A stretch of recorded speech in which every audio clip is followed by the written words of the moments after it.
ကဘာပေါ်၌လုံခြုံဆုံးကွယ်ကာမှု January 18 ရက်9ဦးမြောက်သောစာလံ9မှ12ကျွန်ုပ်တို့ပိုင်ဆိုင်သောလုံခြုံဆုံးနှင့်ခိုင်မာဆုံးကွယ်ကာမှုမှာထာဝရဘုရား၏နာမတော်ဖြစ်ကြောင်းကြီးမြတ်သောတမန်တရားကိုဤတမန်ကျမ်းကောင်းနှုတ်ချက်ကတွင်တင်သည်နာမတော်ကိုတည်သောသူတို့သည်ကိုတော်ကိုယုံကြည်ကြပါလိမ့်မည်အကြောင်းမူကားအိုထာဝရဘုရားကိုတော်ကိုရှာသောသူတို့ကိုစွန့်ပယ်တော်မမူတတ်ပါအခန်းငယ်30ဤကျမ်းစကားကိုဖတ်ရှုသောအခါဘုရားသခင်သည်ကျွန်ုပ်တို့အတွက်မိမိသားတော်ကိုစွန့်ပစ်ခဲ့သည်ကိုကျွန်ုပ်သတိရသည်ကျွန်ုပ်ဘုရားအဘယ်ကြောင့်ကျွန်ုပ်ကိုစွန့်ပစ်တော်မူသည်နည်းဟုကားတိုင်းပေါ်မှနေ၍သခင်ယေရှုပြောခဲ့သည်မဿဲအခန်းကြီး29အငယ်46ဘုရားသခင်အမှန်တကယ်စွန့်ပစ်ခဲ့သောတူးသီးသောသူသည်မိမိ၏သားတော်ဖြစ်သည်ဟုသင်စဉ်းစားမိဘူးပါသလားမိမိသားတော်ယင်ကိုမနှမျောဘဲငါတို့ရှိသမျှအဖို့လုံးငါစွန့်တော်မူသောသူ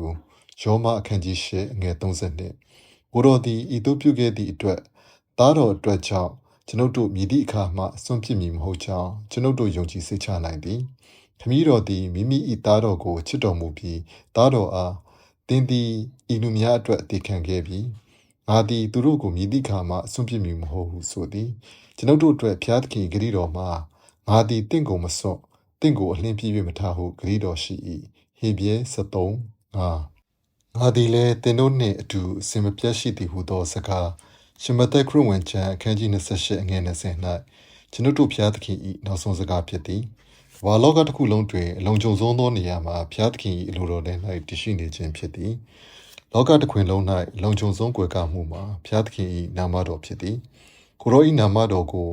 သင်တည်ချွမ်းသောအခါကိုရော၏သဘောတဘာဝကိုတည်ချွမ်းခြင်းဖြစ်သည်။ကိုရော၏နာမတော်များနှင့်ဘွဲတော်များသည်ကိုရော၏သဘောတဘာဝကိုဖော်ပြနေသည်၎င်းတို့သည်ကိုရောသည်မြည်သူဖြစ်ကြောင်းနှင့်ကိုရောအဘယ်အရာလှုပ်ဆောင်နိုင်ကြောင်းကျွန်ုပ်တို့အားပြောပြသည်ဥမာအားဖြင့်ကိုရောသည်ဗြိဉ္ဉ်ဖွဲ့သောယေဟောဝါဘုရားသခင်ဖြစ်သည်ကိုရောသည်အချုပ်အခြာအာဏာပိုင်ရှင်ထာဝရဘုရားဖြစ်သည်ကိုရောသည်ကယ်တင်ရှင်ယေရှုဖြစ်သည်ကိုရော၏နာမတော်တိုင်းသည်ကျွန်ုပ်တို့အားကိုရောပိသနာတော်မူသောကောင်းကြီးမင်္ဂလာတစ်ခုစီဖြစ်သည်သင်သည်ဘုရားသခင်ကိုတည်ကျွမ်းရန်ကြိုးစားနေပါသလားနာမတော်ကိုတည်တော်သူတို့ဘုရားသခင်၏သဘောတဘာဝကိုတည်တော်သူတို့သည်ကိုတော်ကိုယုံကြည်ကြပါလိမ့်မည်အခန်းငယ်30သင်သည်ဘုရားသခင်ကိုပို၍ကောင်းစွာတည်ကျွမ်းလေလေကိုတော်ကိုပို၍ယုံကြည်လေလေဖြစ်သည်ကိုတော်ကိုပို၍ယုံကြည်လေလေကိုတော်ကိုပို၍ကောင်းစွာတည်ကျွမ်းလေလေဖြစ်သည်၎င်းသည်စိတ်လှုပ်ရှားဖွယ်ရာကောင်းပြီးကျွယ်ဝအဖို့တန်သောအတွေ့အကြုံတစ်ခုဖြစ်သည်ခရိယန်တတ္တ၏ကြီးမားသောအတွေ့အကြုံများထဲမှတစ်ခုမှာကျွန်ုပ်တို့နှစ်သက်မွေ့လျော်သည့်ဘုရားသခင်နှင့်ကိုယ်တိုင်ကိုယ်ကျဆက်ဆံရေးပင်ဖြစ်သည်ဘုရားသခင်ကိုယုံကြည်ကိုးစားခြင်းဟူသည်ကိုတော်ကိုရှာဖွေခြင်းဖြစ်သည်ဟေရှာယအခန်းကြီး55အငယ်6ယနေ့ကိုတော်ကိုပို၍ကောင်းစွာတည်ကျွမ်းလိုသောဆန္ဒဖြင့်ကိုတော်အားရှာဖွေပါ